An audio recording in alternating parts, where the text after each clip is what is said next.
یارانە کوردەوار وەختتان وەخێر. حکوومەتە حەلیمە کوردستان بە هەموو باڵ و وەچەکانیەوە کە ڕاپەڕین لە کوردەوارە سربەخۆ محاولە ئەکام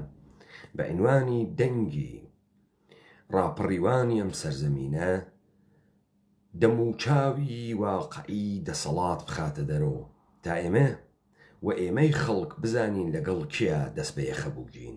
و بزانین چۆن لەگەڵیا مشت و مڕە خۆمان بکەین و بزانین چۆن دەست بنینە بینە قاقای و بیخنکێنین و نابودی بکەین خەریکی کارەکانی خۆیەتی و ئەو شەو ئەمان بە ناوی لیژنەی ئەمنی سلێمانی و پەیامێکیان داوەتە دەرەوە. دوای ئەوەی کە ئێوە دیتان ئەمانە بە هەموو شێوە و بە هەموو ڕێگەیەک گەرەکیانە خەڵکە ئێمە و سەرزەمینە ئێمە لە ناو دەستە خۆیانە گەمارۆی بدەن کۆی بکەنەوە و بیهاڕن. بۆیە ئەو هێرشەی کە کردویانەتە سەرە ماڵە خەڵک و گیانە خەڵک و سەرە ئومەتە کوردی لە درێژایی 100 ساڵە ڕابردوو بە شێوەیەکی سیستەماتیک بەردەوامە. ئەمانە پێیان وایە مەبەستە ئێمە لە ڕاپەڕین هەبوونی تاکی کوردی بە تەنهایی لە نێو شەقامەکان و پەلاماردانی داو و دەستگا و مؤسسەتەکانە حاکمیەت و حکوومەتە هەرێمە. پێیان وانییە کە ئێمە باسمان لە ڕاپەڕین کرد ڕاپەڕینێکی گشتی جەماوەری هەموو چمکیە کە هەموو چمکەکانە گرێتە بەر و تەمامی ئەو جێگانەی کە ئەمانە تێە دەسەڵاتیان دروست کردووە ئەگرینە بەر ئامانج و بەرهێرشە خۆمان. هەر بۆ ئەوە دەبێ یارانە کوردەوار وەکو سەربازانە وەتەن تەمامی سەنگەرەکانی دوژمن بناسن، بزانن ڕواڵەتی دوژمن چۆنە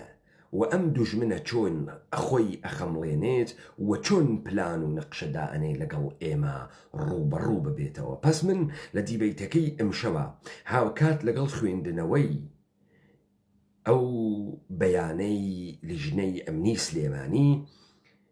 دەموچاو و ڕواڵەتی دەسەڵات زیاتر ئەەکەمەوە تا ئەوانە بزانن لەگەڵ کیا تەرەفوگن. دانە بەدانەی خەڵکی کوردەوار لەم ڕاپەڕینە بەشدارن، پیرە پیا و پیرەژن، گەنج و کوڕ و کەنیشک،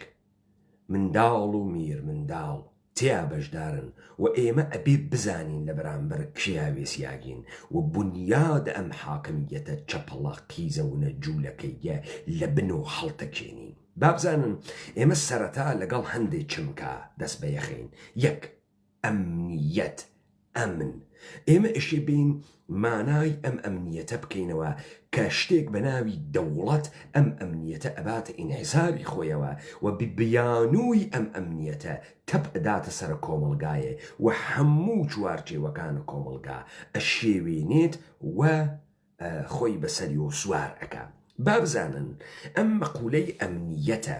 و بە تایبەتی ئەوەی کە حکوومەت بۆ ئەمنیەت دروست ئەکرێ ئێوە بارها بیستوتانە بە تایبەتی تر لە زمانە ئەوانەی کە بەناو دموکراسی و بەناو جیهانی غەرب و بەناوی دەوڵەت میلەت و بەناوی ناسیۆنالیزم قسە ئەکەن،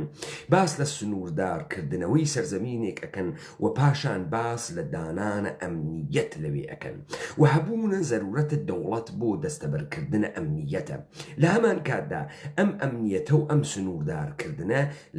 لە ئاینی جوولەکەوە هاتووە، لە دینی جوولەکەوە هاتووە، لە دینە سەقەتە وێرانە کاولەکەی بە ئینسان بە کۆیلەکەرەکەی جوولەکەوە هاتووە کە لەسەر هەڵسوکەوتی شوان و مەڕۆ هاتووە. یعنی هەموو کۆمەڵگا دەبێ مەڕبن، ئازادی خۆیان، اختیارە خۆیان، ئەمنیەتە خۆیان، هەموو شتێکی خۆیان بەنە دەسە کەسێک بە ناوی حاکم و سوڵتان و ئەویش لە بەرامبەرە بەم خەڵکە ڕزگاری ئەم دنیا و ڕزگاریە ئەو دنیا بدات. ئەمە ئەساسی فەلسفەی داڕشتنە ئەمەسە کە پێی ئێژن دەوڵەت و ئەم حکوومەتە هەرێمە ئیدعا ئەکا دەوڵەتە. جا هەروەکو ئێمە دوێنێ لە دیبەیتەکەی گوێشۆمانە لە بەرامبەر کاورای پارلەمانتارە چیقەچیقکەر وتمان تونند و تیژی چ بازنەیەکی بەرینی هەست. ئەم شەو ئەمشەو لەسەر ئەمنیەت قسە ئەەکەین بزانین ئەمنیەت کامە بازنەی هەست ئەمەی کە ئەمان پێ ئێژن ئەمن چێشەکەیە چۆنە ڕواڵەتەکەی چۆنە و ئەمان چۆن دەسی بۆ ئەوەن پس ئێمە ئەمە ئەەکەینەوە هەرواکە گەنجەکانە ئێمە هەرواکە یارانە ئەم کوردەوارەوانە ناو شەقامەکانە هەرواکە ئەوان خەریکن دەست ئەوەشێنن و خەریکن بەرەبەرە فێرە ڕێکخستن ئەبن خەریکن بەرەبەرە فێرە هاودڵی ئەبن هاو سەنگەری ئەبن هاو یاری ئەبن یەواش یەواش لە ناوت دڵە ئەم ڕۆژانەی ڕاپەڕین خەریکە ڕفێقایەتی و دۆستایەتی و هاودڵی و هاوسۆزی و هاوسەنگەری دروست ئەبێت دەبێ بەشێکی تر لە مەردم بەشێکی تر لە خەڵک بتوانێت پلانە دوژمن پوچ و بەتاڵ بکاتەوە بتوانێت ئەسڵحە و چەک با بەدەسە ئەوانەی کەوانە ناوە خیابانە وەکەوەی کە تۆ ناتوانانی شەڕێ بکەی ئەگەر جاسووسن نەوێ ئەگەر تۆ جاسووس نەهەنێری نەزانی دوژمنت چەنێ گەورەس سپاکەی چۆنە کامە چەک و کەرەستەی واپێ چییە چەکەکەی چەکە تایبەتەکەی چییە هێزەکەی چەنێکە لەکوێ گەلێکە پەلامار بدات باوەڕیان چەنێکە وران وا لە چ سەتەیەکە دەبێ خەڵک و سەربازەکانە ئێمە و ئێمەش ئاگادار بین ورەی خۆمان بزانین دەسەڵاتە دوژمن بزانین لەکوێ گەرەکی سی بێت لەکوێ گەرەکی پەلامارمان با کوێ مین ڕژاوە کوێ بۆمبیان داناوە کوێ چیان کردووە بۆ ئێمە و لەکوێ کەمینیان بۆ ئێمە داناوە دەبێ ئێمە ئامادە بین و بزانین کە ئێمە لەگەڵ چیا ڕوبەڕوو ئەبینەوە کێ هاتێنە مەیدانە ئێمە کێ هاتێنە ناوە ئێمە بە ناوی نفوزی و سیخڕ و جاسووس لە جامە و لیباسی مەڕا بە ناوە ئێمە و بە ناوە مەردم و بە ناوە ئومەتە کوردی بەڵام لە ژێر و وانە گەرە حاکمیەت و مەئمورە دەسەڵات و بەکرێگیرا و دەسەڵاتن و بەرژەوەندیەکان خۆی لەگرا دەخیلە بۆیە ئێمە دەبێت دەمامەک لەسەر دانە بەدانەی ئەمانە لا بدەین تا بزانین بەرەو کوێ ئەڕۆین پس ئێمە سەرەتا دەست پێەکەین بزانن یەکەم سەنگەر تۆ کە ئەڕۆیتە ناوە شەڕ دەبێ بزانی دوژمنت لەکوێ بەرزاییەکی گرتگە دەبێ بزانی دوژمنت کامە چەکی دانیاگە دەبێ بزانی شکاندنی یەکەم سەنگەرت چۆنە مەسەڵەن من مثال بدەم لە کاتی شەڕی داعشە ئەگەر ئێوە سرنجەتان دابێت تەکنیکە شەڕە داعش و ئەستراتیژیە کە تعریفی کردبووە لە پەلاماردان شکاندن خەتە ئەووەڵە مقاومەتە سەنگەرەکان بوو بەچی ئەی شکاندن باوانەی ئینتحاریانە کرد یعنی یەکەم جار دوو خۆ تەقێنەرەوەی هەناردە پێشەوە تا بتوانێ مقاومەتە سەنگەر بتەقێنێتەوە و پاشان بە دۆشکا لێ ئەدا تا بتوانێت سەنگەر یەک و سەنگەر دوو سەنگەر سێ فەتحکە دەواازەی شار بکاتەوە بێتە ژوورەوە ئەوە تاکتیکە نظامیە داعش بوو بۆ خۆتان نەزانن لە شەڕی جیهانی یەکەمیشدا تاکتیکە دووهەمیشدا تاکتیکە نظامیە مارشاڵەکانە ئاڵمان ئەمە بوو ئاڵمان توانی بووی تەنکێکی باش دروست بکە دەبابەیەکی باش دروست بکە بۆیە وەختی پەلاماری فەڕەنسەیدا لەو سنوورانەی وا فەڕەنسە دەبابەکانی دواکەوتوتر بوون لە ئاڵمان نەیتوانی بوو کە جەنگەڵ بێت هێزی لەسەردا بنێ ئاڵمان لەو جەنگەڵە بە تانکەکانی وەڕۆشتە ژوورەوە و بۆ یەکەم جار تانک ڕۆشتە ناو شارەکان و ئەوی شارە پاریس بوو تەکنیکە نظامی ئاڵمان ئەمە بوو تانکۆ پێشەوە بخات و سەرباز لە پشتەوە بێت بۆچی بۆ شکاندنە سەنگەرەکان ئێستا ئێمە لەگەڵ حاکمیەتێکا ڕوبەڕووین کە ئێمەی ئینسانە کوردی و سەرزەمینە ئینسانە کوردی گرتگە سەنگەرەکانە مقاومەتە ئێمە دیار نییە ئێمە نازانین سەنگەرەکانی مقاومەتی ئێمە چۆن بووگە ئێمە چۆن ئەم سەنگەرە مقاومەتانمانە دانیاگە و ئەوان چۆن سەنگەرە مقاومەتەکان لە ئێمە ڕۆخێنن ئەیشکێنن هەتا ڕۆئەچنە ناو دەروونمان داگیرەکەن شارمان ژیانمان ماڵمان وڵاتمان سەرزەمینمان داگیری ئەەکەن ئێمە نازانین چۆن ئەمانە پەلامارە ئێمە ئەدەن سەنگەرەکانە ئێمە لەکوێن یەکەم سەنگەر و یەکەم چەک کە ئەمانە حملەی پێکەن سەنگەرە ساحەتە وجودی و ئەقڵە ئێمەس سەنگەرە ساحەتە وجودی و ئەقڵە ئێمە بەچی ئەی تەقێنەوە ئەو خۆ تەقێنەرەوە چییە کە داعش بەکاریە برد ئەو دۆشکا چییە کە تێ ئەگرن ئەو تانکە چییە کە ئەرتەشە ئاڵمان بەکاری ئەبرد وشەس وشە حاکمیت هەندێ وشەی هەست حاکمیت هەندێ وشەی هەست کە هەنە خۆیەسی تەکە وشەی ئێمەی مردمە فەرقەکە تەکە وشەی ئێمەی ئینسانی کوردیا فەرقەکە بزانن من لە تعریفی جیهانی کوردیا وتم لە نەزەرە ئینسانە کوردی سروەت شتێتر بوو لە نەزەرە ئینسانە ئیمڕۆژینە غەربیە کۆیلە کراوە جێر دەسە نظامە جودۆ کریستیانەتی سروەت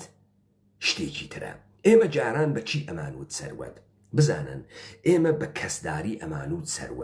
سەروەت بە دەستداری ئەمانوت سەروەت بە ماڵداری ئەمانوت سەروەت بە حەشمەتداری ئەمانوت سەروەت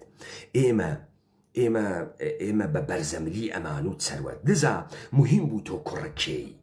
باوکت کێیە چ ناوێکت بۆ بەجێ دێڵێ بنەماڵەداری دایک و باوکداری کەسداری ئەمانە هەموو سەروەتە تۆ بوو بۆ چون تۆ ئەتوانینە ناو کۆمەلگا ئێعتبارت هەبێ خەڵک بتناسێ دەستداربی لاداربی ماڵداربی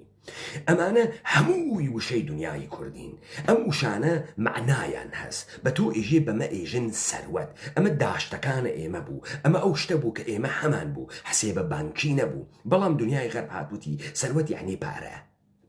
پارەش یعنی ڕقەمێکەوە لە ناو حسێبێکە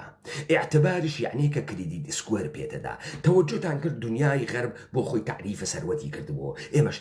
تعریفە سەروەتمان کردبوو بەڵام ئێمە نەمانزانی لەکوێ ئەم سەروەتەی خۆمانمان دۆڕاند بەمان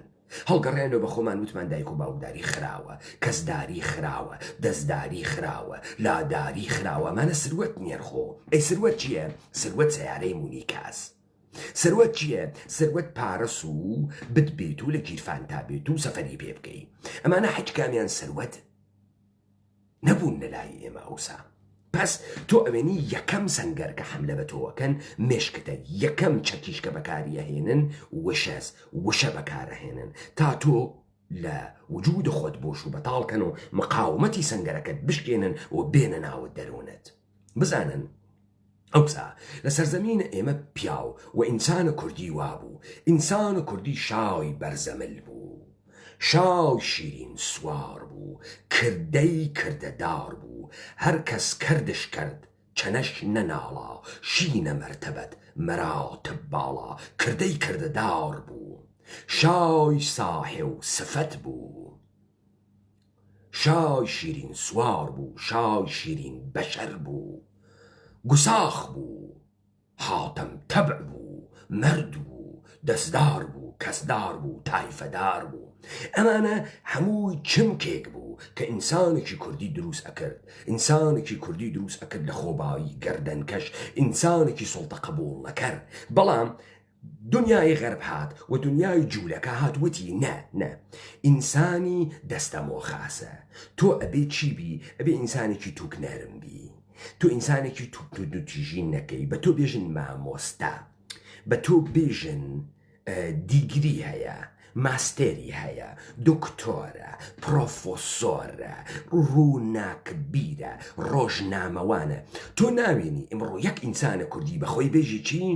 بەخۆی بێژێ دەستدار بەخۆی بێژێ کەسدار ئێژێ ڕۆژنامەوانم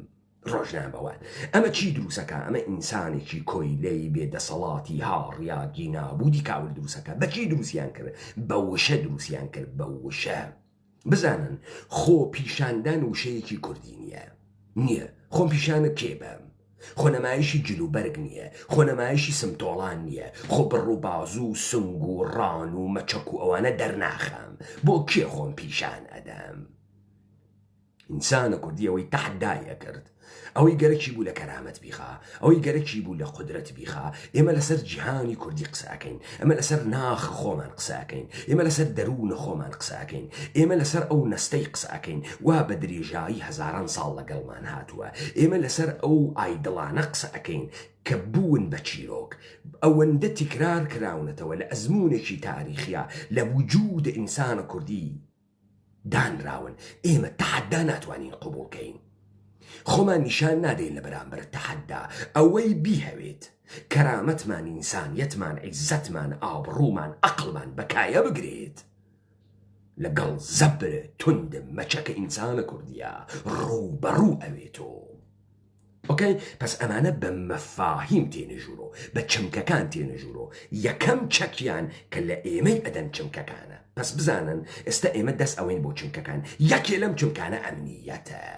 بزانە من چۆن وتم ئەمانە وتیان مڵکە گشتی لە مێشکە ئێمە چی دروسەکە یانم های هەنە ئێمەس من فکرەکەم وڵا هەنە منە بەشی منیشی وا پێوە مڵکە گشتیتر پێی ناژێن مڵکە گشتی مەسەڵ وەسە پارکە ئازادی گشتمانە ڕێن پاڵەکەوین و ئاوی تیاخۆین و لەسەر چیمەنەکانی دانیشین و چوزانم یاپراخێ دۆڵمە ئەوەین ئەی خۆین و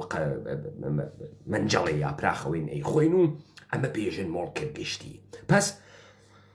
دەستگای دادم پس دەستگای پەروەردە پس ئیدارەی کارەبا پس ئیدارەی شارەوانی پس ئەوانەی کە قایم مەقامەتی پس ئاسایش پس زیندان پس بیمارستە ئەمان هەمووی مڵکە گشتیە لە کاتێکە ئەمانە هیچ کامی مڵکە گشتی نییە هەمووی ئەمانە هەر لە خەستەخانەوە تا تیمارستان تا مەدرسە و زانکۆ و دەبستان و مەکتەب هەر هەموویان باڵەکانە دەسەڵاتن و ئەمانە مڵکە گشتی نیەن مڵکە گشتی دەسەڵاتە کە ئەبێ لە دەست و مەچەکی دانە بەدانەی ئێمە بێت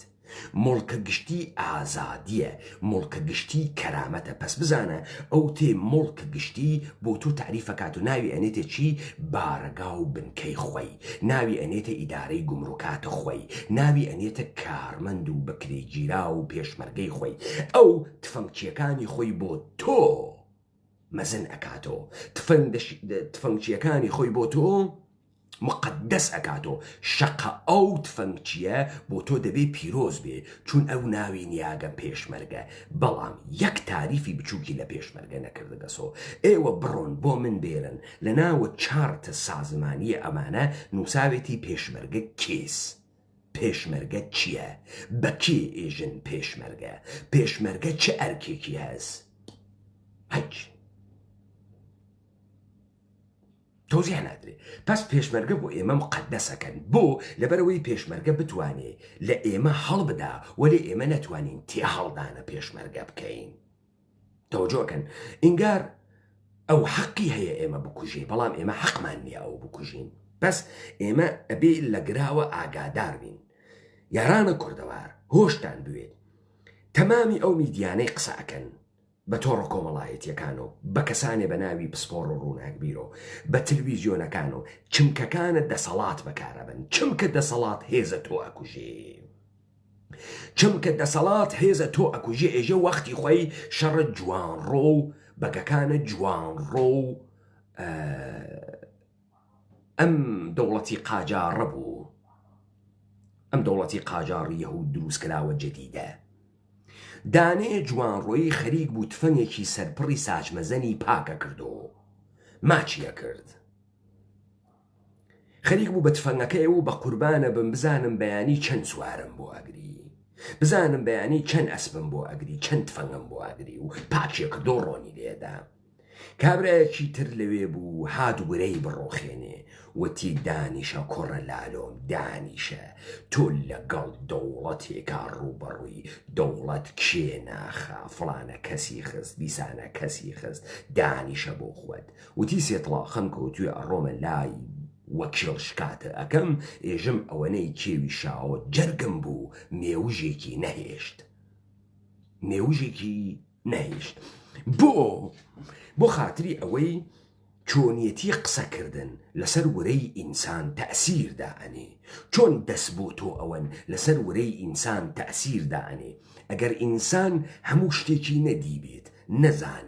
نەزانێ خەریکە چیەکە هەڕۆڵ بێ بەسەر هەڕۆڵیە وەستا بێت ناتوانێ بڕیارە دروست بە و ئەوێنی لەوێسەکە ئەوان ئەیوەنەوە و ئەتوانن دەرونی تۆ بڕۆخێنن پس من تێمە سەرە خوێندنەوەیە ئەو مەتنەوە لیژنەی ئەمنی سلێمانی داگیسی لیژنەی باڵای ئەمنی سلێمانی بەردەوامی خۆپیشاندانی بێمۆڵەت باجی قورسی هەیە لەگرا کە ئێژێ ئەمن هەمومان حەز بەم ئەمنیەتە ئەکەین. ئەمانە کلیژنەی ئەمنین دەبێت لە مشکە ئێمە وا دروست بێت کە ئەمانە گەرەکیانە ئەمنیەتە ئێمە بپارێزن. ئەمنیەتە ئێمەش چیە؟ ئەمنیەتە گیانیە، ئەو شتێ وا مەلاکەرێکارێژێتی. ئەمنیەتە گیانیە و ئەمنیەتە نانە و ئەمنیەتە ماڵە. ئەمە ئەو شتەسەوا عەلیگا پیرێژێتی، ئەمە ئەو شتەسەوا جوولەکە ئێژێتی، ئەمە ئەو شتەسەوا ئەم دەوڵەتانە گەرەکیانە بێژنین. ئێستا با ئێمە بین بەشە ئەمنیەت بکەینەوە تا بزانین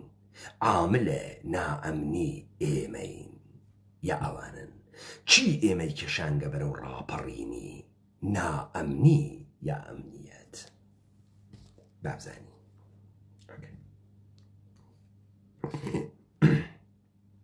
پس لەگرا لیژنەی باڵای ئەمنی سلێمانی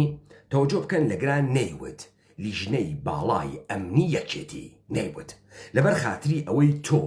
کە بیبیسی یەکێتی ڕقا هەڵسێ ئیستە بە ناوی کێ شەق ئەدەن لە خەڵک؟ بە ناوی سلێمانی شەق ئەدەن لە خەڵک. لە گراسە کەوشە ئیش ئەکا ئیش تماشاکە ئەوەی ئەمەی نووساگە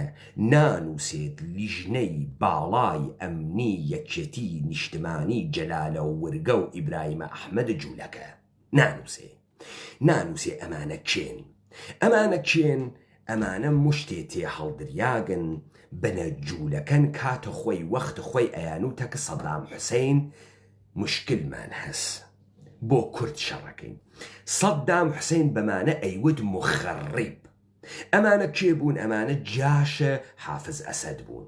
جاشە جمهوری ئیسلامی بوون، جاشە قەرارگای ڕەمەزان بوون. ئەمانە خەڵکیان لە هەڵەبجە کوشت، 5,000 خەڵکیان لە هەڵەبجە کوشت. ئەمانە ئەنفالیان کرد، ئەمانە پارتی و یەکێتی و هەموو حیزبەکانی تر ئەنفالیان کرد لەگەڵ سەدام حوسێنە هاوکات. سەدام بەمانە ئەیود مخەڕیب وەلێ ئەمانە ئەیانوت بە خۆیان قارەمان و مقەدەس و پێشمەرگە و بڕاستی و زۆر مهمین و دێتەوە یادم شەوێکی قەندیل پێنایە گریان دڵی مات و دیل. شەوی قەندیل و فرەخۆش و ئێمە فرە قارەمانوین، بەخۆیان ئەوت قارەمان و تەپیانەدا سەر ماڵە مردم و پوریان لە مردم ئەسەند و نانیان لە مردم ئەسەند و ئەڕوینە ناوە ماڵە مردم و ئەسڵەن ئەمانە خۆ لۆجیستیکیان نەبوو بۆ شەڕ. ماڵی ئومەتی کوردی بوو بە لۆجستیکە، ئەمانە بوو بە تەختەخاویان بوو بە خۆراکیان خۆنانیان نەورد لەگەڵ خۆیانە. دەرگای ماڵە هەر کوردێکیان ئەتەکاند و ئەڕوینە ناوی ماڵەکەی و چی لە سفرەکە بوێت ئەیان خوارد و کاورا ئەگەر مەڕێکی بواە پێیان سەرەوڕی و ئەگەر مامرێکی و مریشکێکی وایە پێیان سەرەوڕی. ئەمانە ئەو وەختە قارەمان بوون، حەقیان بە خۆیان ئەدا و شانەی شاریان بوو، تێرۆریان ئەکرد و ئەرێ ئەمە گشتی قارەمانیەتیە. ئیستەیش پێشمەرگەی کۆنە سگزل تێرن باسە حیماسەکانە دەورانە کۆنیان ئەکا. پس ئیستا هات لە ژێرە ناوە لیژنەیە ئەمنیە سلێمانی هەڕەشە لە خەڵکەکە لە ئێمە. ئەمە سلێمانی نییە، سلێمانی حیچێ نییە. سلێمانی ناوێکە دانراوە بۆ شوێنێک وا کۆمەڵی ئینسانی تیا دانریاگەن، یعنی ئەمە تەمامە خەڵکێک کە لەو جێگە کە پێی ئێژن سلێمانی نووساگێسی نە. ئەمە کێ نووساگێسی؟ ئەمە یەکێتیە نیشتمانیە تێ هەڵدریاگە سپای قودس نووساگێسی. ئەی بۆ نانووسێ یەکێتیە نیشتمانی؟ بۆ ئەمانە لە هەر جێگەیەک و گەرەکیانە شتێ بێنە گیرفانیان ناوە خۆیان تێرن، بەڵام لە هەر کوێک و گەرەکیانە جنایەت بکەن بە ناوی خەڵک و قسەکەن، لە هەر کوێک گەرەکیانە جنایەت بکەن، لە هەر کوێکە گەرەکیانە خەڵک بکوژن، لە هەڵ کوێکە گەرەکیانە تاڵان بکەن، لە هەر کوێکە گەرەکیانە دەست بنێنە بینە قاقای ئێمە و لە قیافەی ئینسانی و لە شکڵ ئەنسانی بمانخەن. بۆ لە گرانایژە یەکێتی چون لە گراگەرێکی تەعەدامان بکە، تەعەدامان پێ بکە، بەڵام ئەم تەعەدا کێ ئەیکا؟ سلێمانی ئەیکا، بنە ماڵەی بنە جوولەکەی ئیبراهیم ئەحمەد و جەلەوەرگە نایکەن، ئەمە ئەوان نایکەن، سلێمانی ئەیکا. پس یارانە کوردەوار بنوارن چۆن بە وشە ئەمان خەسێنن چۆن بە وشە ئیرادەمان ناهێڵن کاورایش دانیشتووە خۆ ناخوێنێت و خۆ بیری لێ ناکاتەوە ئەڵێ وەڵا خەڵکە سلێمانی وایەژێ ئەمە لیژنەی ئەمنی سلێمانی و وا چاکە و حەزی پێەکەین و فرە باشە سرنجە ئەدەن خۆ جارێ ئەمە تۆ یەکێ کردی ئیسا هەڕەشەمان لێکە بەردەوامی خۆپیشاندانی بێمۆڵەت باجی قورسی هەیە باجی قورسی هەیە ئەمانە نایژن باجە قورسەکە چ شەکڵیە چۆنە پارەمان لێسێنی ئەمان کەیتە سەژنەوە لێمان ئەدەی بۆ ئەتوانی کاری وا بکەین حەجکە هیچێ نایژێ ئەمە خەریکە هەڕەشەکە یەکێ نییە سوعالی لێ بکە پرسیاری لێ بکە تۆ ئەم هەڕەشە بە کامە شەرعیەتەوەکەی چون زۆرت هەز تۆ زۆر تماشاکە سەدام بە تۆ ئەیوت مخەڕیب تۆ مخەڕیب بووی تۆ گەماڵباوک بووی تۆ جاشە ئێران بووی تۆ خەڵکە هەولێر سلێمە هەڵەبجەت کوشت تۆ ئەنفالە کرد ئەو بە تۆی ئەوت مخەڕیب وەرێ تۆ تەپە داوە سرە مردم و کوڕە مردمە ئەورد ئەو داوە کوشت و تەحەدات لە خەڵکیە کرد و نانە خەڵکە ئەخوارد و تۆ ئەنفالە دروستکرد ئەنفال لەبەرەوەی خەڵکی ئێمە لە لادێکان کۆچ بی لەبەرەوەی ژیانی ئینسانی کوردی جەم بکەیت و کۆ بکەیتەوە لە ئوردوگاکان وەکو ئەم پیرە مەگرونەی ئیمڕۆ دروست کردیاگە ئەوە ئوردوگا بوو سەدام دروستی کرد تۆ بووی بەهۆی ئەوەی کە وای پێ بکەن بە تۆیان ئەوت مخەڕیب وەرێ تۆ هەرچۆکە دانەدا و خۆتە بە مقەدەس زانی هەرچۆکە دانەدا و گۆرانی وتوە باڵای خۆتە هەرچۆکە دانەدا و ئیزاعەکە شێڕەیە هات هەرچۆکە دانەدا و چەکە ئاورد دات نەتدا تۆ هەمان کارەکەی وا سەدام حسین کردی سەدام حسین وتی مخەڕیب تۆش لەگرا ئێژی خۆپیشاندانی بێمۆڵەت باج و قورسی هەست تۆ کێ ئەم قساکەی تۆ نیشتیتە جێگەکەی سەدام گۆڕیاگی خۆتە فشکرگەسۆ ئیستە تۆ ئیتر مەردم نییەی تۆ گۆڕیاگی تۆ حاکمی مردم محکومن تۆ شوانی مردم مەڕن تۆ ئیستە ئالەگرا خەریکی چۆن سەدام ئێوەی تهدید دەکرد خەریکی ئێمە تهدید دەکەی هەڕەشە لە ئێمە ئەەکەی وەلە تۆ ئەو وەختە خۆتە پێ قارەمان بوو گەرەکت بوو مردمیش تۆ بە قارەمان بزانێ ئیستە گەرەکتە ئێمە سەری پێدا بخەین بۆ تۆ کێی مۆڵەتدار خۆپیشانە کێ بدەین بزانم خۆپیشاندان ئەم دنیای غەرب و جوولەکە دروستیان کردگە بێژن دەوڵەت تەکان ناخوا کەس بۆی نییە دەست بووە بۆ دەوڵەت ناڕۆخێ بەڵام خەڵکی بێدەسەڵاتە خەڵک مشت و مڕەکا بە خۆپیشاندان تۆزێ نەختێ سوچێ لە دەسەڵات بێتە دەسی سوچێ نایدا دەسەڵات حەزی بەوەسە هەموو دەسەڵات بگریت و بەڵام خەڵکە وشیار تێتە دەرو وەجری و بە تەنیا جێم مەهێڵە و ئەم شەو زریان ئەم شێلێت و ئامە کوڵنجە و ئێژێ تەزاوراتە ئاشتی خوازانە مەسەڵەن تۆ بێژی ئامە کوڵنجە و من مردم ماڵ لە میراوە تۆ بووی وە کاسەی خوێن ڕژیای وەم ناوە ئەمە ئەڕوات و بەشێ لە دەسەڵات و ئەگەڕێنێتەوە دەسە ئێمە ئەمە فەلسەفەکانە بێ خۆ دەرخە و خۆفرەکە و هەڵخەرە و ئیمزاک و کەرە و بیتە بە ئێمە لە کاتێکە خاس گوێ بگرن لە کاتێکە ئینسان بوون یعنی مەوجودێک کە ئیختیاری هەست وە کورد بوون ئیختیاری هەست هەڵەبژێرێت من نابم بە کۆیلە من لە هەر کوێیەکە کە ئەمانە خەریکن ماهیەتمە دوژمن پەلامارمەدا سەرزەمینم بووە وجودم بووە خاکم بووە مڵکم بووە ماڵم بووە ئیزەتم بووە ئازادیم بووە دەست بە ئەسڵحە ئەگرم و لە بەرامبەری ئاوێسم تۆ کە هاتکی بە یاسا بە ئیستیسنا یعنی ئیستیسنا زانیە نچی ئەیکەمەوە تۆ کە هاتکی بە یاسا و بە ئیستیسنا و بە حکوومەت تەبەیتە سەرە مەردم پس تۆ بە حکوومەت بە یاسا و بە قانونی ئیستیسنا تەبەیتە سەر خەڵکی تۆ ئالەگرا گیانمان ڕۆحمان ناموسمان کەرامەتمان سروەتمان خاکمان هەر هەمووی گەرەکتە بووی وەبردەکتە تۆ تەحەدات لە ئێمە کردەوە تەعەدات لە ئێمە کردەگە ئێمە حەقمان هەست حەقمان هەست چون ئینسانین بۆ چون ئینسانین و پاشان چون کوردین وەختی ئێمە کوردین یعنی فەرقەکەین لەگەڵ ئینسانەکانی ترا کوردبوون شێوە و خو خسڵەتە مردم گیان مردم تۆ بۆ کێ مردی بە زوان هەورامی بە شێوە کوردی ئینسانە ئازاد و سڵتە قبوڵ نەکەرە ئینسانە یاخیە بەرامبەر بەوەی کە بیکا بە کۆیلە هەر چیەکە بیکا بە کۆیلە و بەکاری بێنێت تۆ ئیستا هاتگی ئێمە وا پێ بکەی ئێمە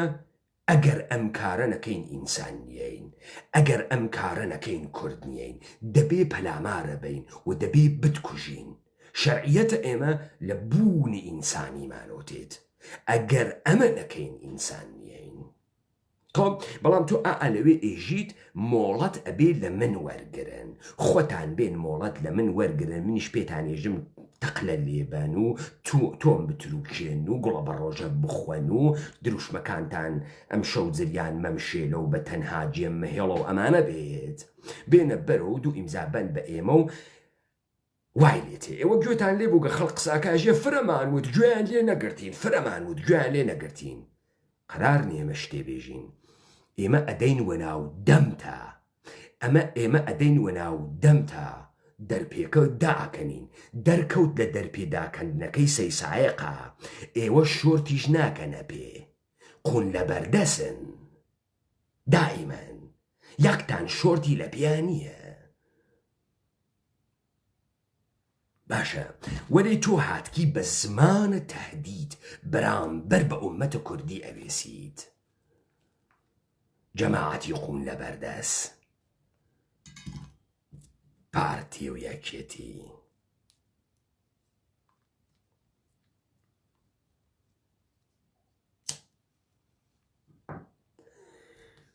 ڕاگەندراوەیەک لە لیژنەی باڵای ئەمنی لە سلێمانی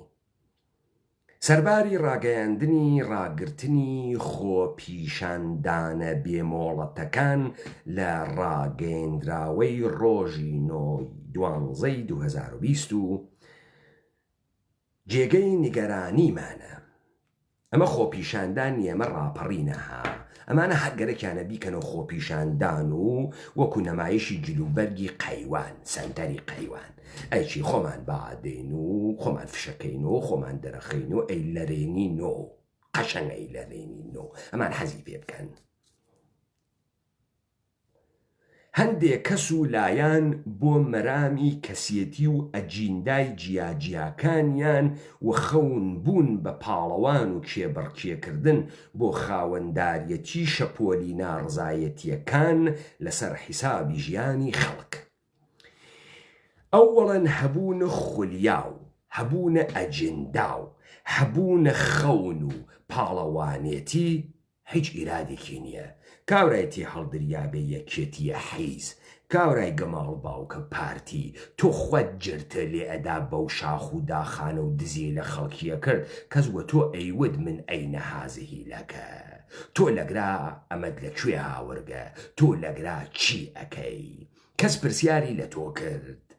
کەس بە تۆ وتی تۆ بۆ ئاجێندای خۆتە هەست تۆ بۆ خەون و خیاڵ و سەودای ئەوەتە هەست تەبەیتە من لە ماڵە ئێمە تۆ کێ بووی 5,000,000 نفر خەڵکە هەڵب جەددا بەکوشت بە دەسە سەدام حسەین و جمهوری ئیسلامی کەس ئەمەی بە تۆوت بۆ سات و سەودا ئەگا بە ئێمە عەیبە بۆ سات و سەودا ئەگا بە ئێمە عەیبەس و گوناحی هەست بۆ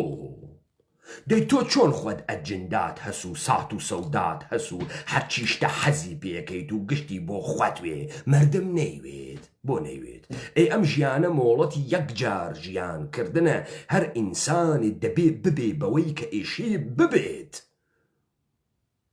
لە ژیانە لە پرۆسەسە ژیانە لەم فەرایەندەی کە ژیانەی کات بۆ سات و سەودای نەبێ ئینسانی سات و سەودان نەدار مردگە ئینسانێک کە خەونی نەبێ ڕۆیایی نەبێ مردگە گەنجانی ئەو سەرزەمینە مردگن چون خەونەکانیان کوژیا ڕۆیاکانیان کوژیا چون خەیاڵیان نافڕێت تۆ نەتگەرەکە ئەم مردمە خیاڵ و سات و سەوداش بکەن، نەتگەرەکە ئەم مردمە هەست بە پاڵەوانێتی و قارەمانێتی بکەن، هەر هەمووی بۆ خوات خاسە بیکەیتە لای گیرفانە کاورای قون لەسەر دەست، کاورای قون لەسەر دەسە حیزبی. ئەی بە مردم ئەمانەیە نەبێ سوارە شەپۆ لە ناڕزایەتی، نە مردم ناڕازی نییە، مردم هەست بە تاڵەنچێتی دەرونی ئەکا. بۆیە قۆناغ بە قۆناغ و قاپی بە قاپی مردم فێر ئەوێت و خەڵک فێر ئەوێت چۆن لە بەرامبەر تۆوە سەنگەر بە سەنگەرە تۆ بڕۆخێنێەوە بیشکێنێت. ئاگات لێیە کاورای قوم لەسەر دەست، دایارانە ڕاپەڕین عەکسە کاورای بێتونکە بخەنە ژوورۆ، وا تونکە و شۆرتی نەکردگەسە پێ، جا مەسعود بارزانی گەرەکی و ئەمە بقۆزێتۆ، یانم های ئەمە پیرەمەردێ بوو 4-5 نەفەر پەلاماریاندا و زۆر بێ ئەخلاقیە و دەی هەر کەسێ 4-5 نەفەر پەلاماری بە دەرپێکەی لە پێدا ئەکەوێ. هات بیفرۆشێتەوە و زۆر مەزڵومە و بردی خۆیشی داهێنیا لە پاڵی دەستی خۆیە. مەسعود بارزانی ئەم کارەی کرد. لێو دوا کاشف و عەمەڵ هات، هەنێ عەکس هاتە دەرۆ، کاورا دووخوێنی نەکردگەسە ناوە شەرواڵەکەی، کەشەلاسیکی واتیە، لە ژێری شۆشۆرتی نێ لە پێ، قون لەسەر دەسە، خۆشداکەنەس زوو دای خڕێنێ. ئەسەن ئەم ئەندامانی پارتیانە گشتیان قون لەسەر دەسن وەکو جوولەکە. ئیستا چی؟ ئیستا چاڵەشە، بچۆ یاران و کوردەوار کردیانە بە چالەنج.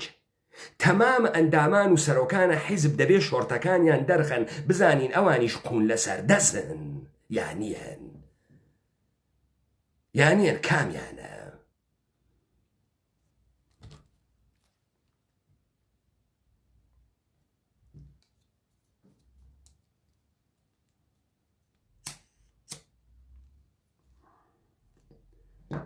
پس ئەمە شەپۆلی ناڕزایەتی نییە،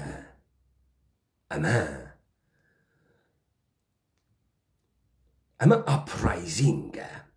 وشە ئینگلیسیەکەی ئاپرایزینگە، قیامە، ئەمە پەسڵانە، ئەمە ڕستاخیزە، ئەمە ڕاپەڕینە، ڕابوونە،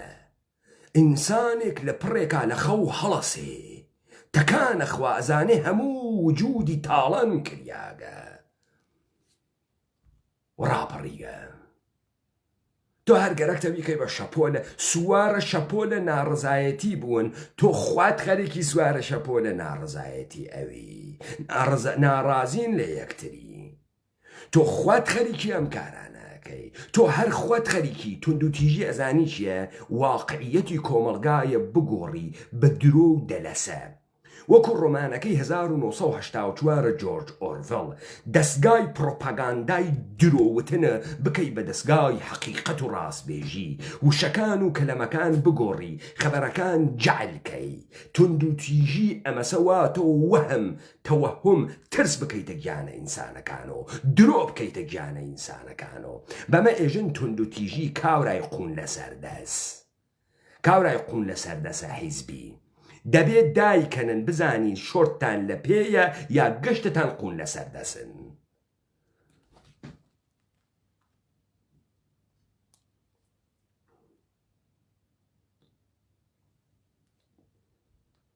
لەسەر حیسابی ژیانی خەڵک، ئەی تۆ لەسەر حیسابی ژیانی کێ دانیشتی؟ باوکە گەوادە،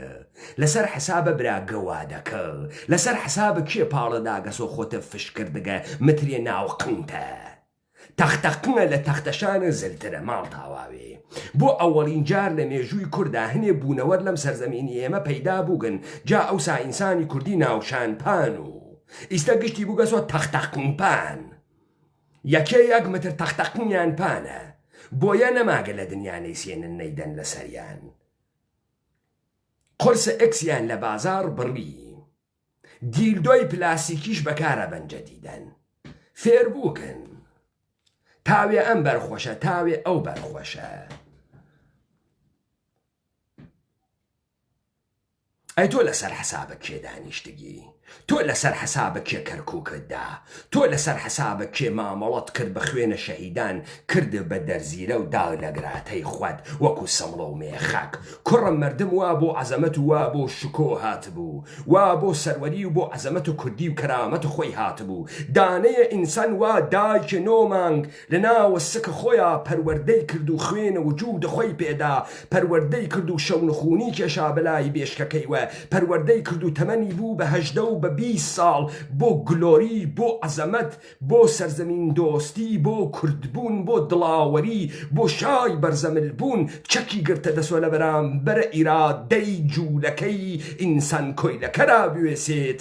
تۆ کرد بە سمڵ و مێخەک و بە دەرزیلەدا لە بەرۆکە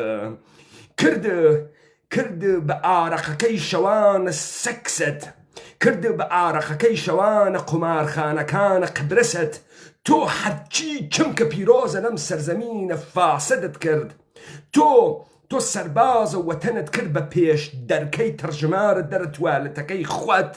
تۆ سەربازە وەتەنت کرد بە چی تۆ سەربازە وەتەنت کرد بە گەمژە و ئەنبەر بەردەستە کەنیشکە سیلیۆکۆنیەکان و ژنە سیلیۆکۆنیەکانە خوات وا بۆ تەقەڵدانە ناوگەڵیان ئاوارەی شەقامەکانە تاران و دکتۆرە جەڕاحە کۆزمەتیک سەرجریە ناوگەڵ و واژەن ئەبوون تۆ وات کرد بەم سەرزەمینە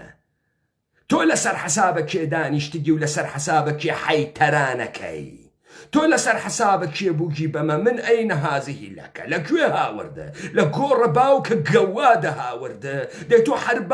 باوکە بووگە بنە جوولەکەی سوال کرد بووکتە تۆ هەر شکۆت بووگە تۆ لە توولە عمرتە ئەوسا خەڵک بە خەڵکی ئەو بێناموس ئەزانی یعنی چی بێناموس ئەزانی بە کێژن نە بەوەی کە ژنەکەی نادروست بوو نە بە ژنێک وا ئەڕۆی زینایی ئەکرد بێناموس یعنی کەسێک کە هیچ یاسای کوردیەکی نەبوو هیچ شەرتێکی نەدابوو هیچ ناموسێکی قبول نەکرد بوو نە کوڕ بوو نە باوک بوو نە کەسدار بوو نە دەسەڵاتی بوو نە زەمینی بوو نە مەڕووماڵاتی بوو نە ئابڕووی بوو نە شەرمی بوو هەرچی نەبوو بۆیە ئەم ئینسانە نە بە سەداقەت ئەتوانی بیگری نە بە نان و نەمەک ئەتوانی بیگری نە بە ڕەحم و نە بە بەزەیی ئەتوانی بیگری ئەم ئینسانە ئینسانێکی بێشەرەفی گەواد بوو تۆ پێت ئەوت بێناموس تۆ ئێوە گەشتتان بێناموسن بێدایک و باوکن بێ کەسوکارن بێ بنەما بووگن بێ سفەت بووگن یەک نەفەرتانتیانەوگە قارەمانوێت یەک نەفەرتانتیانەوگە سەخیوێت یەک نەفەرتانتیانەوگە دەستداروێت یەک نەفەرتانتیانەوگە باوکدار و کەسدار و ناندار و سفرەدار و لاداروێت ئێوە ئێبنە سەفەتن مشتی حیز و دزە بێبەر و دوای بەچکە ڕەعیەتن تەجاوز پێکریاگە جوولەکەی ئبنە جوولەکەن وا ئوغدەی تاریخی جوولەکە بوونتان بەسەر ئومەتە کوردی و داڕژاندگە ئێوە وەنە کاوریەکانە تاران هەم سیخ ئەفرۆشن هەم ئیشی دار ئەکەن و دارتاشی ئەکەن هەم بۆیەی دەر و دیوار ئەکەن هەم ناولەپە ئەخوێنەوە هەم ئایەندە ئێژن هەم سەرکتێو بۆ ئەکەنەوە هەم لە ژێرە ئەخەفن ئێوە هەم ئەدەن ئەو نەتە داگە ئەو نەتە دیگە ئەو نەتە داگە ئەو نەکریاجی حیا نەماگە ئێوە گشتتان وانە حیاتان نەماگە نە شەرمتان هەست نە حیاتان هەست ئیبنە سەفەت بێدایک و باوک ڕوودار بە چەپڕوو سەرسەری خوێڕی ئێوە بنە جوولەکەی تەجاوز پێکریاگن بنە تورکەمەنن بنە ئەرمەنی و ئاشووری و کردن هاتگن دەمە قۆپانتان کردگەسە پێ و یانم های ئێمە کوردین کورد بە سفات و دیارە ئەو ڕۆڵە شیرینە 15 ساڵەسە وا گیڤەی بەردەکەی لە لای سەری پێشمەرگەی حیزی تۆوە ناوپاکەی تەڕەکە وەکو قون لە سەردەسەکانی ئەندامەکانی پارتیتان کوردبوونەوەسە ئەی تۆ لەسەر حەسابە کێ دانیشتگی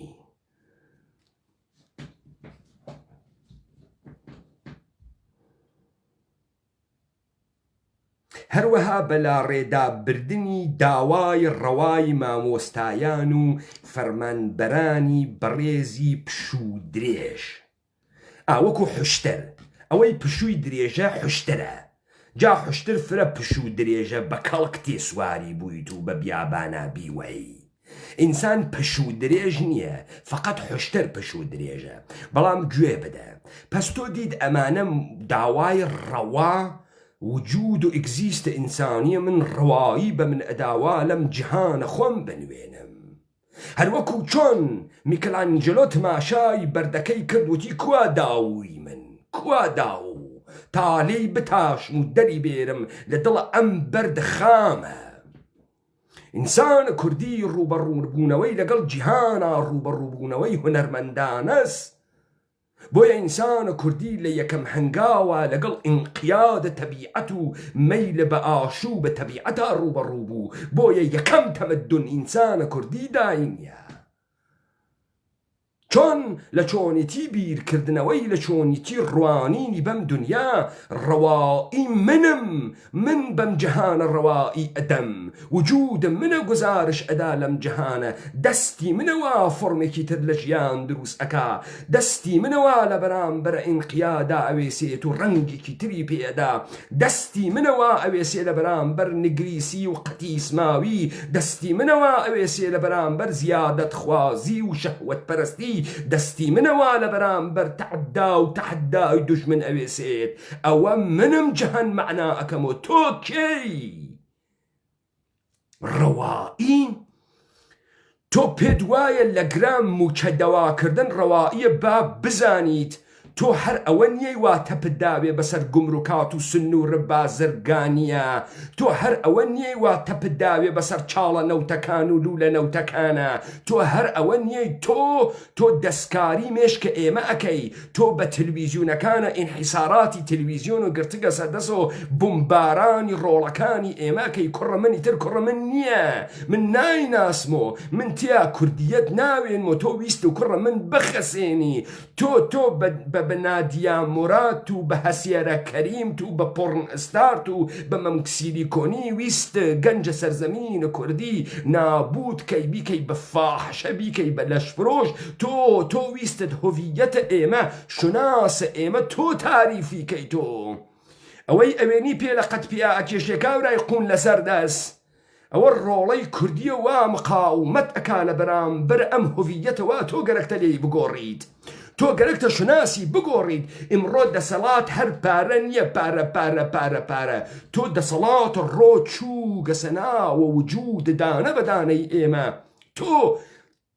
فقط دەسە نەگرکە بەسەر دام و دەستگا و مؤسسات و پول و پارە تۆ دەسە گرکە بەسەر وجود تاک بە تاکە ئێمە تۆ خەریکی ئێمە ئەتەراشی بە میدیا و بە کتێ و بە ڕۆژنامەوان و بە ڕیشسپی و دەم چەرمگ و تێ هەڵدریاک قسە ئەەکەیتە ناوت دەمە ئێمە ئەوەی وا لە ناو شەقامەکانە پەلامارە ئەدا کاورای قون لەسەر دەسە شۆرت لە پێ نەکەر دائیمە حازرە بۆ داکەندن کاورای حیز دنیا ژێرخەوت دنیا وا بۆ ئێمە قسە زلبووگە فکرەکەی بەجکە جوولەکەی موسایی حیز ئەتوانی بیوەی تۆ لەم سەرزەمینە کوردەوارە خەریکی ئێمە ئەخەڵەتێنی ڕەوایی ئێمە ئەیدەین بەم جەهانەوە نایڵین تۆ شوناسە ئێمە بگۆڕی تۆ تاریفە ئێمە لە خۆمان بگۆڕی تۆ ویستە تاریفە ئێمە لە کوردبوون بگۆڕی تۆ ویستە تاریفە ئێمە لە ئینسانبوون بگۆڕی تۆ ویستە تاریفە ئێمە لە سەرزەمین بگۆڕی تۆ ویستە تاریفی ئێمە لە خزمایەتی و لە ڕەوابەتە ئیجتیماعیمان بگۆڕی کاورای کاولە نادرست تۆ حەملەت کرد بە هەموو بنەماکانی وجودی ئینسانی کوردی و مێشکە هەر ئینسانێک لە ڕەوابەتی ئیجتیماعی و کۆمەڵایەتی و هەڵسو کەوتە ئەم مێشکە باز ئەوێت و گەورە ئەوێت و ڕشت پیا ئەکات و تەوسعە پیا ئەکا تۆ ویستە ئێمە قەتیسکەی ئێمە بەهەنێریتە دەرۆ ئێمە گەمژەکەی ئێمە لە دایک و باوک و کەس و کار و دەسەڵات و لە هەرچیش دەبیخەی تۆ تەپت داگە بەسەر ناخی ئێمەوە بنە جوولەکەی فاسد بە هەموو ئیمکاناتی دنیای سڵتە تۆ بە میدیات و ماهوارە تۆ بە ئینتەرنێت تۆ بە قەحبەکانی سەردەسی ناو لنگ خۆتانۆ هاتکن ئەم سەرزەمینە و شناسە ئەم سەرزەمینە و ئینسانە ئەم سەرزەمینە لە بین برن هاتکن ئینسانە کوردی نابودکەن هاتکن جەهانە کوردی نابودکەن تا جوولەکەی بێشەرەفە گەوادە باواتان ئۆ خەیب کاکە ئومەتە کوردی لە بین برد جەهانە کوردی و نەسبە کوردی لە بین برد ئەوانەی وا ئیمڕۆ لە شەقامەکانە ناتوانن گزارشە دەرونیان بکەن ئەو دەرونی هەزاران ساڵی کوردیەسە پاڵیان پێوە ئەنێ بەردتێ ئەگرن کە ئەورای قون لەسەر دەسە جوولەکەی قنچەرمەگە بێتوک وا دەرپێ ناکەیتە پێ لەبەر ئەوەی حازر وێ هەردەیەقە دای خڕێنیت ئەو مقاومەتەکە ناهێڵێت تۆ تاریفەکانی بگۆڕیت ناهێڵێت تۆ ماهیەتی ئینسانی بگۆڕیت ناهێڵێت تۆ لە گەورەی و لە سەروەری و لە کەرامەت و لە پاڵەوانێتی و لە شای بەرزەملبوون بیکەی بە حیزە سۆشیال میدیایی بیکەی بە چڵقاو خۆرە حیزبی بیکەی بە پێشمەرگەی حیزە خوات کاورای قون لەسەر دەست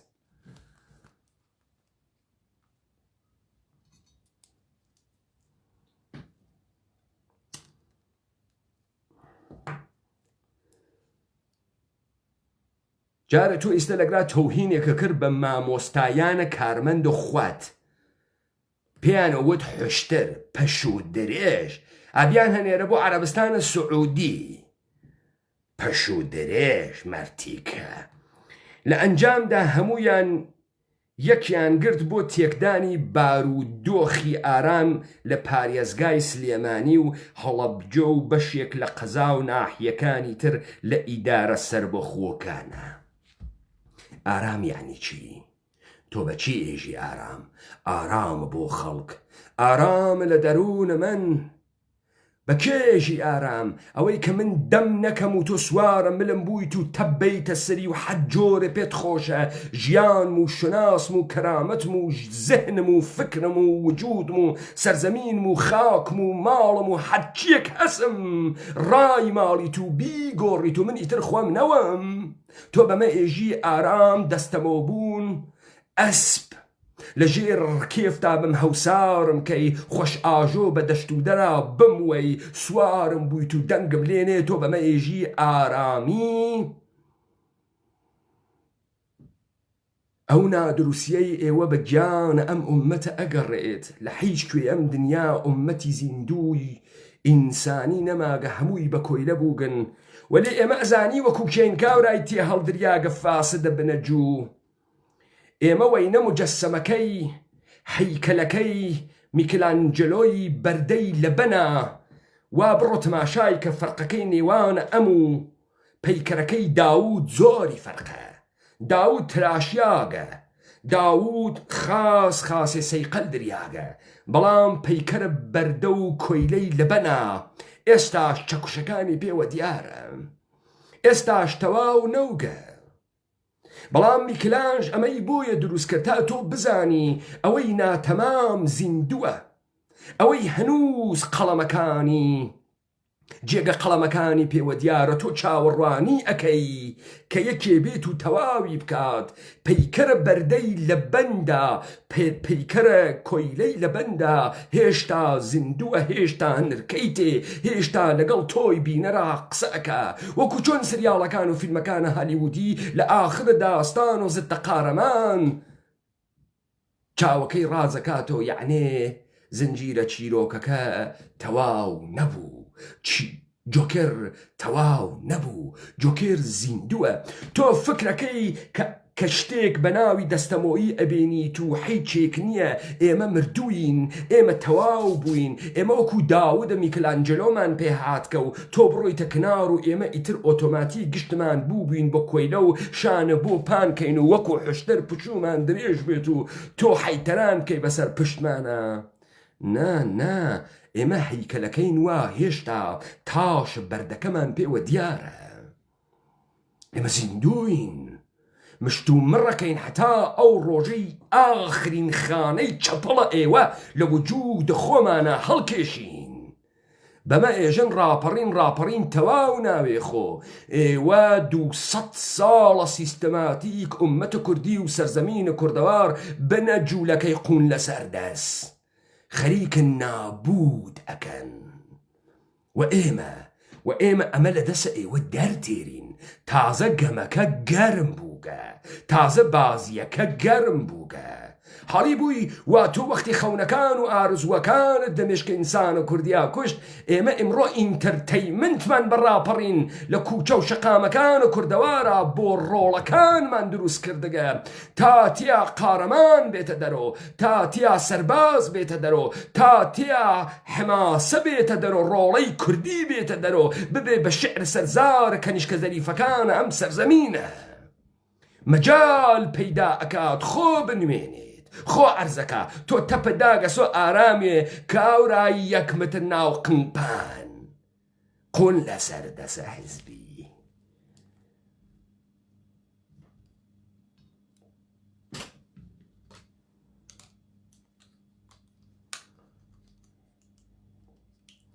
لیژنەی باڵای ئەمنی سلێمانی لە بڕیاری دا بە یەک لیژنەی باڵا دووپاتی دەکاتەوە تێکدانی بارودۆخی ئەمنی بە گشتی و بە تایبەتی شاری سلێمانی خۆشەویست هێڵی سوورە بارودۆخی ئەمنیەتی دەمێکە لە بەین چووگە ئەمنیەت ئەوەسە کە ئێمە هەست بە قەرار ناکەین ئەمنیەت نەمان ئەوەسە کە ئێمە شوناسمان کریا گەسەبەر هێرشە ئێوە و ئێوە گەرەکتانە ئێمە لە مەردبوون و لە کوردبوون داسڕن و بمانکەنە گەواد و حیز و چڵکاو خۆرە بەرە خۆتان ئێمە هەست بە نائەمنی ئەکەین و ڕاپەڕیگین نائەمنی ئەوەسە ئێوە سنووری سەرزەمینەکەی ئێمەتان قەتیس کرد و بچووکتان کردو نەبۆ خاتری ئەوەی خەڵک سلێمانی نان فرە بخوا لەبەر خاتری ئەوەی بە بیانووی ئەمنیەتە سلێمانی نێڵی پەیمانە حەیدەری کرماشانی تاکە کوردی یارە کوردی دخاڵەتی تیا بکە و تۆ با سنووری بۆ بکێشین نائەمنی ئەوەسەوا تۆ هەموو شتێکە لە ئینحسارە خۆت ئاگرتکە و تەپت داگەسە سەری نایەڵی من لە حەزەیە فکرکەمەوە بمبارانە مێشکە من ئەکەی بە سکس بمبارانە مێشکە من ئەکەی بە نادیا مراد بمبارانە مێشکە من ئەکەی بە ئەستێرە کەریم بمبارانە مێشکە من ئەکەی بە درز و بە درزە مەمکەکان و سمتۆڵانە سیلیکۆنیە سلیبریتیەکانە ناوە ئینستەگرامت تۆ بمبارانە من ئەکەی بە 150 کاناڵە میدیاییت نائەمنی لەوێ دەستی پێکردوا من لەم کۆمەلگا ناتوانم منداڵێ بەخێوکەم بەیانی هەنە من بێت بەیانی هەنە تۆس و هەنە نەزامە سوڵتە بەیانی هەنە تۆس و هەنی هەستە گەورە کراوەکانی لە قاڵبی سێکس و دیلدۆ و قرسە شیافە قنا نائەمنی تۆ دروست کردگە تۆ نائەمنی دروست کردگە و یاران کوردەوار هاتگن ئەم نائەمنیە کۆبکەنەوە کاورای جاهلە قون لەسەر دەسە حیزبی بەناوە ئەمنیەتە سلێمانی ئەمنیەتە چی واتیا ئەمنیەتە گیانی واتیا ئەمنیەتە عەقلی واتیا ئەمنیەتە عاتفەی واتیا ئەمنیەتە کوردبوونی واتیا ئەمنیەتە غروری واتیا ئەمنیەتە نانی واتیا ئەمنیەتە چی واتیا کاورای حیزە بنە جوولەکەی تۆخمە ئیبراهیم ئەحمەد و بنە ماڵی جەلەورگە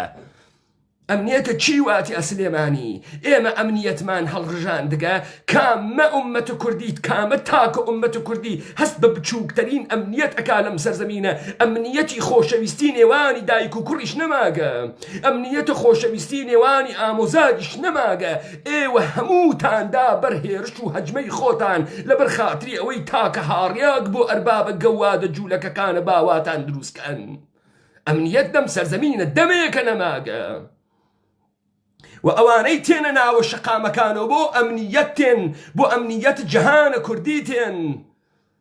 تۆ باسە ئەمنیەت ئەکەی مەرتیکە کاورای قون لەسەر دەست بێ بزانم ئەمنیەت چه شەکلیە تاریفی کەرەوە بە ناوە سلێمانی قسە بکە بە ناوە یەکچەتی نیشتمانی قسەمەکە تێ هەڵدریاک بە ناوە حیزبە سەوزە حیزەکە قسەمەکە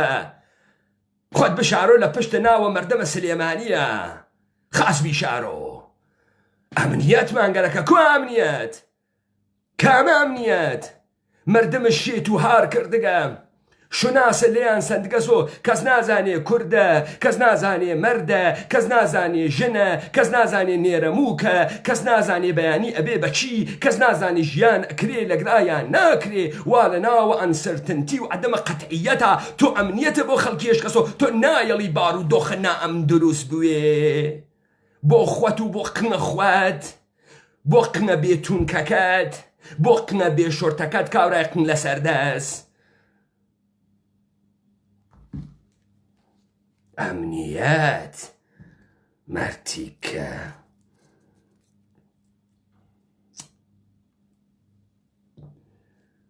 شارە خۆشەویستە سلێمانی شارە سلێمانی لەو ڕۆژەی تۆ هاتیتە ناوی مرد شار سلێمانی لەو ڕۆژەی تۆ دەسە بۆی برد مرد شار سلێمانی لەو ڕۆژەی تۆ دەسە بۆی برد فاسد بوو ئەمنیەتی نەما شار سلێمانی تۆ لەو ڕۆژەی دەسە بۆ برد دموگرافی گۆڕیا کاورای جوولەکەی بنە جوولەکەی قون لە سەردەست لە پشتە ناوە شار سلێمانی گەرەکتە خۆت بشاری تۆ شار سلێمانی ئێمەین هەر کەلامێکی قودرەتمەند هەر کەلامێکی مەردانەی کوردانە شارە سلێمانی و کرماشان و هەولێر و دیار بەکرە نە تۆی حیزە قون لەسەر دەست کاورای نادروسە جوولەکە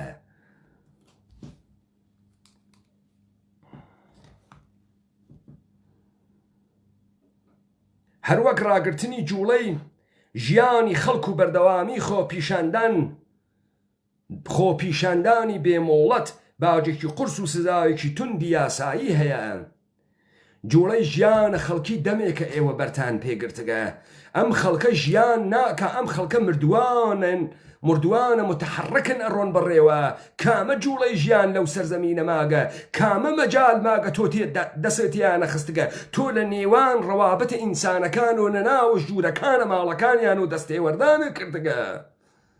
تۆ مەجالە نەهێشکە یەک لەحزە ئەمانە تەنیا بن تۆ بەدانانە کامێرا بەدانانە چاوە سێهەم تۆ بەدانانە میدیا تۆ بەدانانە تەلەڤیزیۆن تۆ بەدانانە دەستور و قانون و یاسا تۆ بە برسیکردنە مردم و مەجبورکردنیان بە ماستاوچێتی تۆ بە برسیکردنە مردم و مەجبورکردنیان بە سیخوڕی تۆ بە برسیکردنە مردم و مەجبورکردنیان بە پش و درێژی تۆ بە بێکرامەتکردن مردم و بێدەسەڵاتکردنیان مردمت ویست لە شوناسە کوردانەی خۆیان دوور بخەیتۆ ئیستە بە ناوی سلێمانی قسە ئەەکەی باجە سەنگین ئەدەن مەسەڵەن چی ئەەکەی تەقە ئەەکەی مەسەڵەن خەڵکە کوژی ئەیکەیتە زندان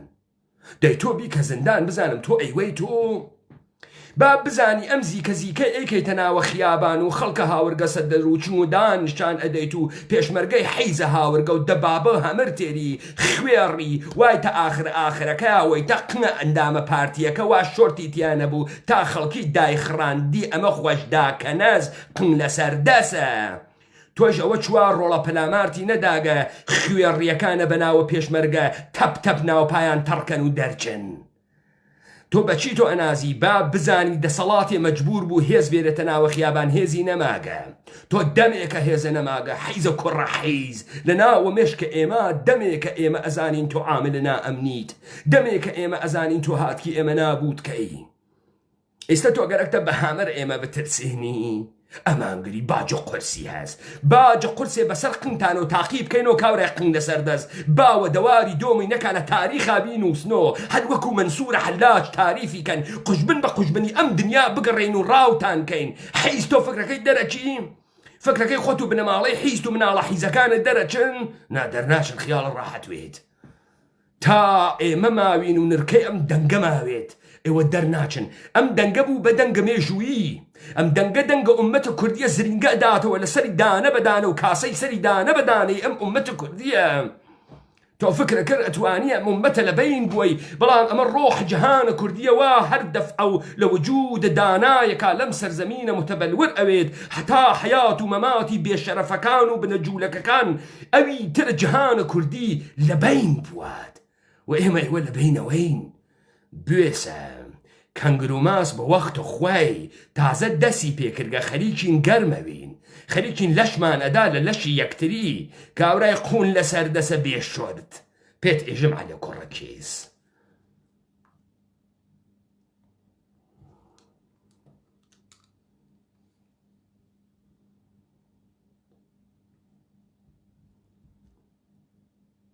ئایە سەفین بارزانی من معزەرەتم لە حوزورە ئومەتە خوام وەلی من هەرماچێ بکەم تۆ بلۆقەکەی ڕۆڵە بە بەگیان زەریفگیان بچۆ کاورای قون لەسەر دەست بچۆ بەیکارە ڕووداری نەکەی ها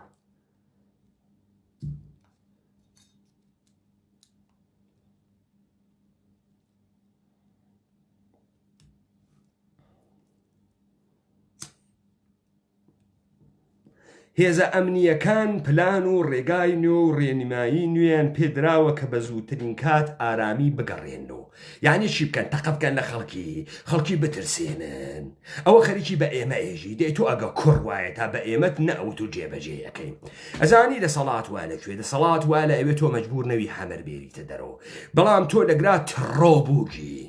مەچەکە ئێمە هات کەسە دەر و دەرپێکە و پێدا ئەکەنین ئەها دامان کەند و دەرکەوت شۆرتە لە پێنیە کاورای قون لەسەر دەست ماوێتی لێتی دەرەخەین خاسی لێ دەرەخەین ڕێگە ئەمنیەکان بگرن هەبەرەوە. ئەمنیە نیروە ئەمنیەکانتان وایان پێ بکەین پێشمەرگەی حیزە، وایان پێ بکەین پێشمەرگەی حیزە کونە مشکیان لێ بێتۆ قەیسەری. ئەوانەی وا تۆفرە لەسەر شەوکەت و شانیان ئەناڵی با بزانی ڕۆڵە بەچم. هیچ نیرویەکە بە مچە و موچە گیریاوێت نیرو نییە، هێز نییە، هێز لە ئیمان و تێ لە دڵۆ تێ با بزانیت. بەوە نییە فرەکەرێک باری ئەسلحە بوو گورگ خواردی. خاسە زانی چێژم گەرەکتە خەڵک بترسێنی ڕێگە و شوێنی ئەمنی بگرنە بەر. ئەوە هێشتا مردم متەزەلزلە نازانێت لەکوێ دەسە لێ بۆشێنێ بێسە با زرمە یەکەم فیشەک بێت. ئەو وەختە پێ ئێژم گۆمەکە چەنێ خۆشە تا بزانم بەکوێ دەرەچی. بە مەرزەکەی پەرویزخانە بەرەو ناوە ئێران دەرەچی یا لەم لاوە بەرەو باوەشە بابا تورکیە دەرەچی و گیانە نەنە دەرەتێرین. با خاس بزانی لیژنەی ئەمنی سلێمانی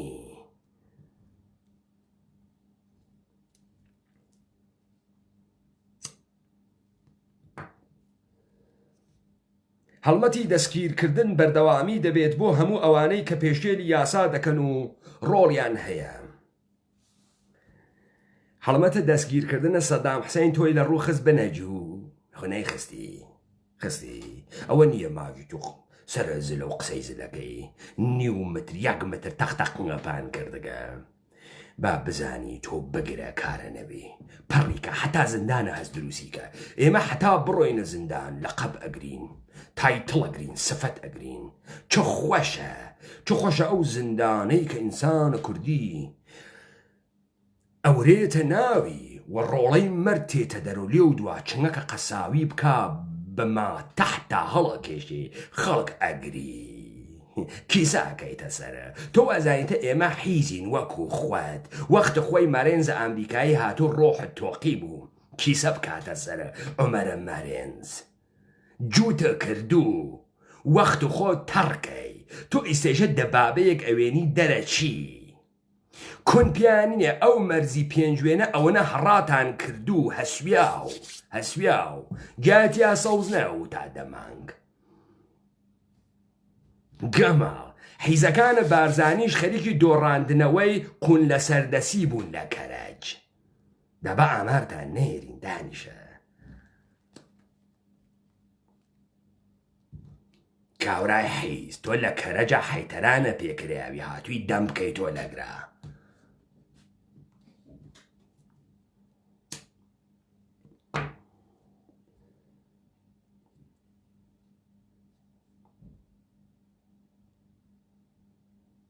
لە بەردەوامیدان بە خۆپیشاندانە بێمۆڵەتەکان و ئەوانەی زیان دەگەێنن بە مۆڵکە گشتی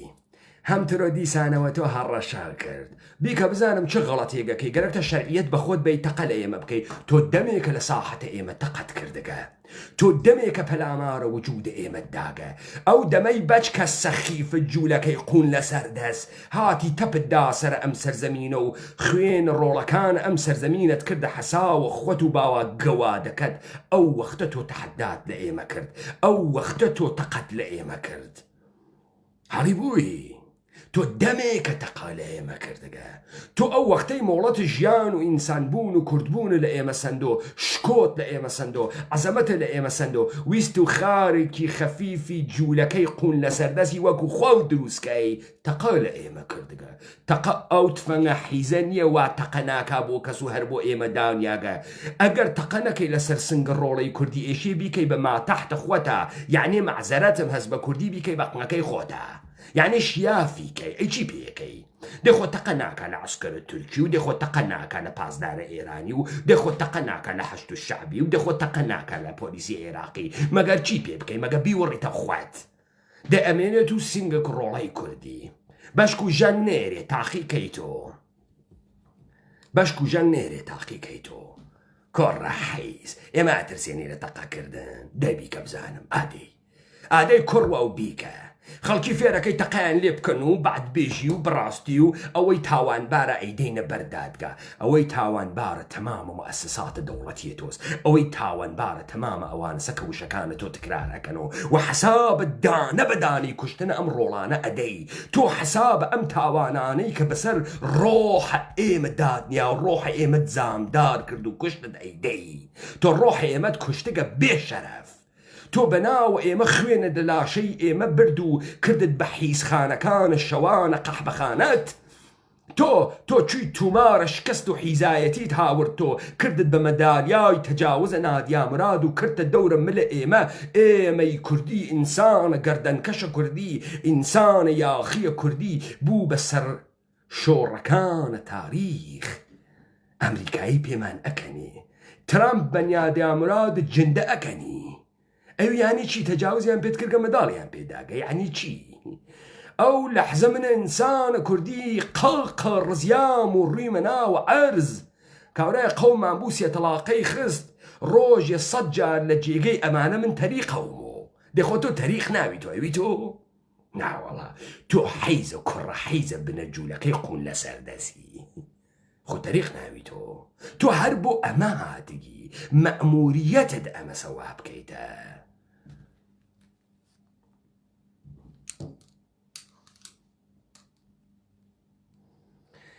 پێویستە کاناڵەکانی ڕاگەیاندن پابەند بن بە یاسا بەکارەکان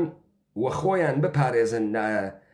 ئاڵۆزکردن و شێواندنی بارودۆخەکە و لە ڕۆماڵەکانیاندا بەربرسانتر مامەڵە لەگەڵ دۆخەکە بکەن بە پێچەوانەی ڕوبەڕووبوون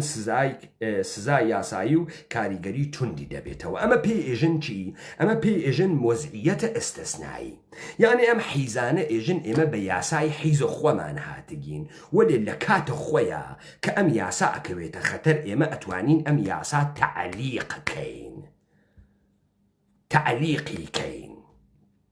بیوێسێنین یاسای تر بێرین ئیستە یاسای شەڕە ئێوە گەوای کوڕگەوای قن لە سەردەست ئەمە 30 ساڵە ئێوە وانە وەزعیەتە ئستثنائیە ئەو ئێران پەلامارمان ئەدا و ئەوە تورکیە پەلامارمان ئەدا و ئەو عێراق پەلامارمان ئەدا و نەکەن و نێژن و قسە نەکەن و باز نەکەن و توخوا و بانەڕۆخی و ئەزمونە حیزەکەمان و بانەڕۆخێ ئەمە پێژن شەرایطە ئستثنایی یعنی تۆ بە حیاتی نایەڵی سەقام لەگرا بوێت تو دائیمەن وایتە وەزعیەتێکا کە معلوم نییە سەق ساحێوە خۆی ناناسی معلوم نییە چەخاوەرە و تۆ لەگرا ڕووی لەسەرەوەی حەچیش دەوێسیاگی خوات هەموو شتێکی مەیلەتە بووکی تۆ حەمەیمین بەگە لای ئێمە حەمەیمین بەگێ بوو چوو سەعاتێکی سەن خەڵکە ئیوت سەعات چەنە هەر ئەو سەعاتی بوو ئەوی مەیلە خوامە بێژم 5 بێژم 4 تۆش مەیلە خواتە ئەکوژی ناکوژی ئەدزی ئەڕفێنی قەرزەکەی مردم فاسدەکەی مردم حیزەکەی مەیلە خواتە و مڵکە باوکە گەوادتە و حیتەرانی تیاکەی و تەقلەی تیا لێ دەیت و